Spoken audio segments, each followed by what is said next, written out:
Mais il suffit de regarder autour de nous pour voir que nous sommes un pays qui dégouline de richesses, sauf que cette richesse, elle reste dans certaines poches.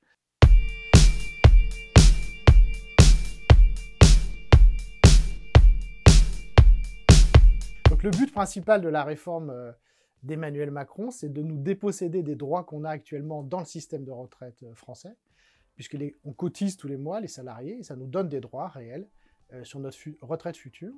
Alors que l'idée de Macron, c'est d'avoir un système de points. Et ces points, en fait, ils sont parfaitement théoriques, abstraits, ils correspondent à rien du tout.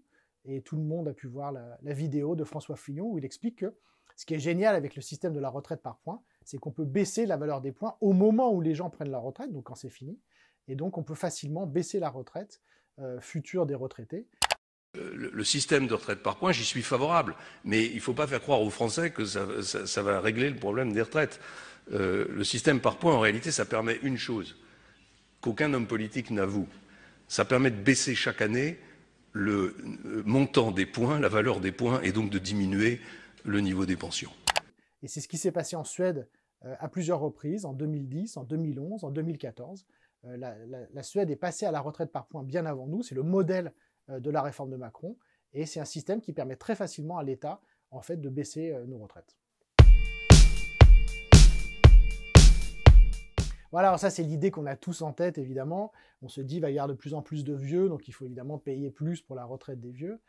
Ce qu'on peut déjà remarquer, c'est que c'est étonnant cette idée de vouloir faire travailler plus longtemps ceux qui ont un boulot, alors qu'il y a des millions de gens qui n'arrivent pas du tout à travailler. On a au moins 5 millions de chômeurs en France, et donc une façon très simple de résoudre le déficit des retraites qui pour l'instant n'existe pas, puisqu'il n'y a pas de déficit des retraites à l'heure actuelle en France. Mais si ce déficit existait, une façon simple de le résoudre, c'est qu'il y ait beaucoup plus de gens qui travaillent et donc beaucoup plus de gens qui cotisent. Alors ça, je suis d'accord. Et je pense qu'effectivement, la gauche aurait dû faire ça, qu'on ait tous le même système, parce que je pense que les salariés, d'une façon générale, se défendent mieux quand ils ont tous les mêmes droits. Cela dit, évidemment, c'est très exagéré par le gouvernement, puisque 80% des gens ont le même régime. Les régimes particuliers de retraite concernent très peu de monde. Et donc, effectivement, il y a un problème avec ces régimes-là, c'est vrai. Mais là encore, la solution, c'est l'emploi. Il faut rappeler, par exemple, qu'à la SNCF, les emplois ont été divisés par 2 depuis 1970. Il y avait 300 000 cheminots en 1970, il n'y en a plus que 150 000, alors qu'aujourd'hui, on a un besoin énorme de développer le train, les petites lignes, comme on dit, les trains de nuit, ne serait-ce que pour des raisons écologiques. Donc, si on veut vraiment résoudre le problème des régimes de retraite à la SNCF, il y a une solution simple, c'est d'embaucher les dizaines de milliers de gens qui manquent à la SNCF.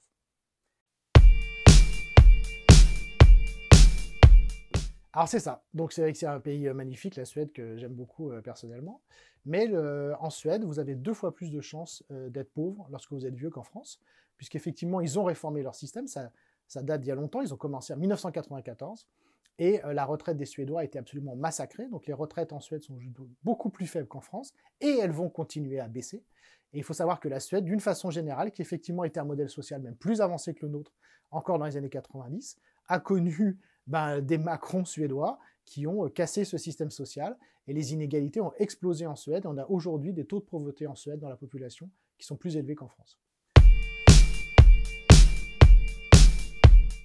Alors, ce qu'il faut rappeler, c'est qu'en fait, c'est notre argent, c'est-à-dire que l'État, d'une certaine manière, n'a aucune légitimité pour réformer les retraites, puisque, alors les gens évidemment ne connaissent pas la différence puisqu'on ne nous l'apprend pas à l'école, mais l'État et la sécurité sociale, c'est 2 choses différentes.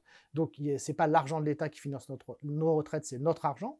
Et d'autre part, effectivement, la grande victoire des libéraux, c'est d'avoir convaincu la majorité de la population que nous sommes un pays pauvre, parce qu'effectivement, le budget de l'État est en déficit, effectivement, le budget de la Sécu, même si ce n'est plus le cas, a longtemps été en déficit, mais il suffit de regarder autour de nous pour voir que nous sommes un pays qui dégouline de richesses, sauf que cette richesse, elle reste dans certaines poches.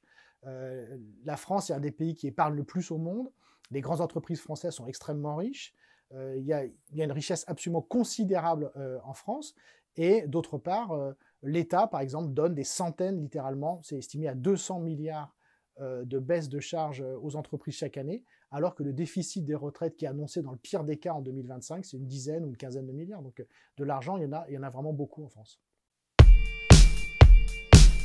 Non, c'est pire parce que Juppé 95, c'était vraiment centré sur les régimes spéciaux. Macron, pendant la campagne électorale, avait dit il n'y a pas de problème financier pour les retraites. Il avait déclaré, il n'y a pas de problème pour financer nos retraites. En mars de cette année, Agnès Buzyn et Gérald Darmanin ont signé un texte pour se féliciter du retour de la sécurité sociale à l'équilibre. Dans ce texte, ils expliquent que le système général des retraites, le régime général, est en excédent en France en 2018. Donc tous ces gens-là, ils savent très bien qu'il n'y a aucun problème. Par contre, ils ont une idéologie. Ils veulent réduire tout ce qui est collectif en France et évidemment ouvrir la porte qui est déjà très largement ouverte au système de retraite privée et au fonds de pension. Je dirais l'odeur de la merguez.